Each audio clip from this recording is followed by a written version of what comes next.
people should just realize that I'm not going to have any sympathy for any of those things, when someone says it's difficult, because there is a lot of things in life that are difficult.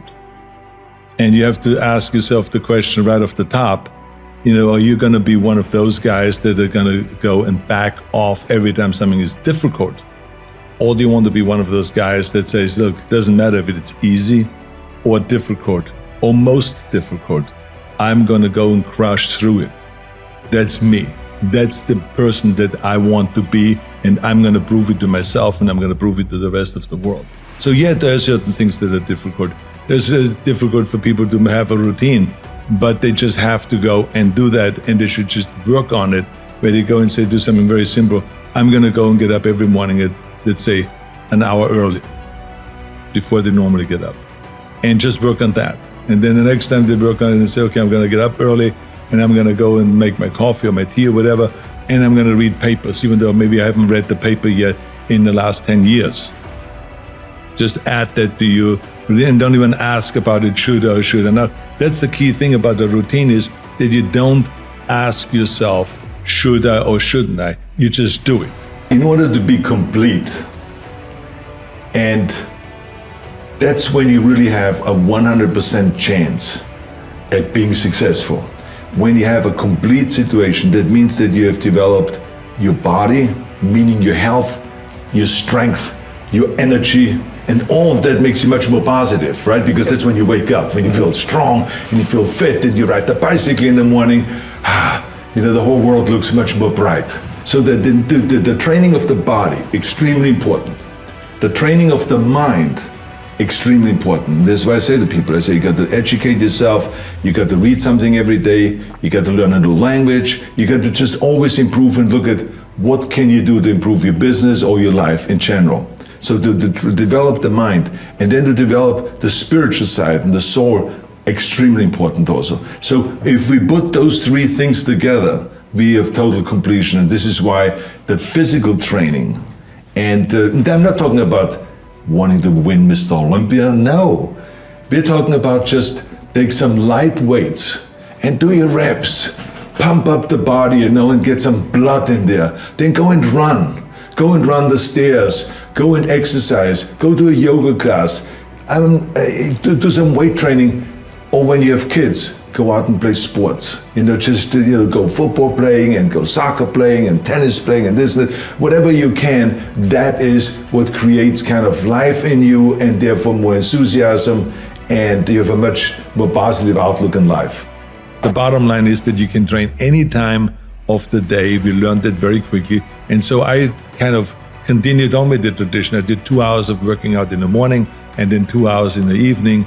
And that routine was automatic. I didn't even think about it. My entire time in my bodybuilding career, I always trained twice a day, and never ever did I ask myself the question, should I go today and do the evening training? Or should I get up in the morning? I always got up at 5, 6 o'clock, always, and at 7 o'clock I worked out.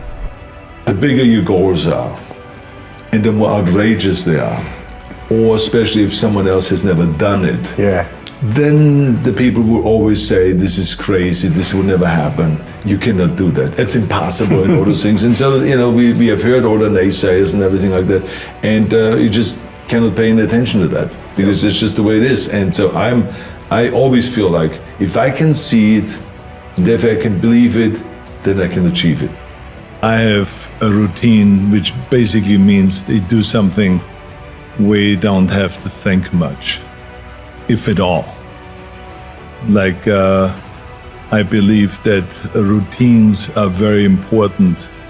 It's kind of like the foundation, like to a house or to a building or to anything.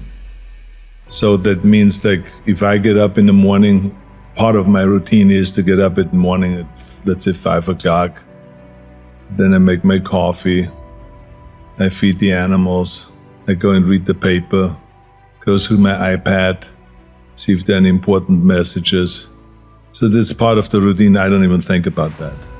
I also, part of the routine is that I have my bike already mounted on the back of my car. I drive down and then take it off and I ride with the bike to the gym in the morning around 6 o'clock or so. Then I go to the gym and I work out 45 minutes to an hour, so that's also routine. It's always kind of the same thing, in that to do arms and deltoids one day, and the next day I do chest and back, and calves and all the stuff I do every day, and form a little bit, and abs, of course, every day. And then it repeats itself. And I do this the whole week. And then what is also routine is that at night, I do some extra cardiovascular work before I have dinner. So I go in my home gym here, I go upstairs and go for half an hour and do the arm cycle, or the treadmill, or the life cycle, or something like that is cardiovascular. And the idea is to burn enough calories so that when I eat dinner then, which is very minimal, that it is, I don't have to really worry about calories or gaining weight, because the older you get, the faster you gain weight and the more the body picks up, because your metabolism is slow. So you have to be very careful with that. So those are kind of routine things that I do. And you try to add as many of those routine things as possible, because you do them without ever thinking about it. And that's what we need to do. There are certain things that we need to do that is supposed to be a routine, that's supposed to be kind of part of your daily schedule without you having to think about it. And so that's basically my kind of routine, and I'm a big believer in that. I think the biggest mistake is that you go to the gym and you go through the motion, but you don't really have your mind inside the muscle. So when you do a bicep curl, I can't just stand there like this. Yeah, you can. I've seen the guys training with me also 4 hours a day, 5 hours a day, but they look like shit. And why did they look like shit? It's because they didn't concentrate. They did the same exercise, but they stood like this, and then they looked sideways, kind of like they were bored, because they didn't even know why they were training. They were not inside that bicep or inside that lat when you do the rowing and you pull back and you flex the upper back and the center back, and then you let it down and you stretch it and you think about that the wing is coming out now, or like a curtain is opening up. We always thought about the curtain, right? This is when we did our lat spread. So you got to think about those things. When you do calf raises, and I do my donkey calf raises, I got to be inside the calves and to make them split, to make them open up when those guys sit on top of it. First 3 guys, then I have one guy jump off, and with 2 guys, then I have another guy jump off, and then there's one guy left on my back sitting and doing donkey raises. Some people looked at it and said, this guy's doing some kinky thing. But anyway, there was something else. There was strangers, they didn't know what we were doing. But I tell you got to be inside the muscle. The same is when you do chest. I mean, when I'm finished with the bench press, immediately I step in front of the mirror and I flex. I hit the shot. I want to see everything, how it works, right? And the same is with the cable crosses. When you do afterwards cable crosses, I want to always see what happens.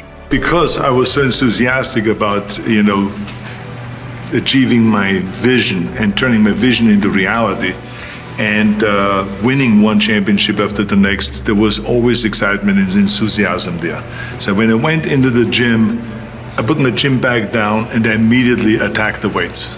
There was many times we started out by doing maybe 3, 4, 5 minutes of ab work in the beginning to warm up, to do maybe 500 Roman chair sit-ups or something like that to warm up, and then we got right into it, or we go right into the whole thing. But it was right away, warm-up set, then the next weight up, boom, boom, all the way to the top until you just can't do it. And supersetting, everything was always supersetting, and 3 pumped sets and 4 sets in a row, 5 sets in a row. So it changed on what exercise we did, but it was always all out. And like I said, the training partner was always responsible to challenge you at all times. So that was the thing. I challenged my training partners, if it was Frank Zane, if it was Dave Draper, if it was Sergio Oliva, whoever the training partner was in any given moment, we challenged each other kind of in a fun way, but there was challenge there so that you don't slack off, so you don't give yourself a break.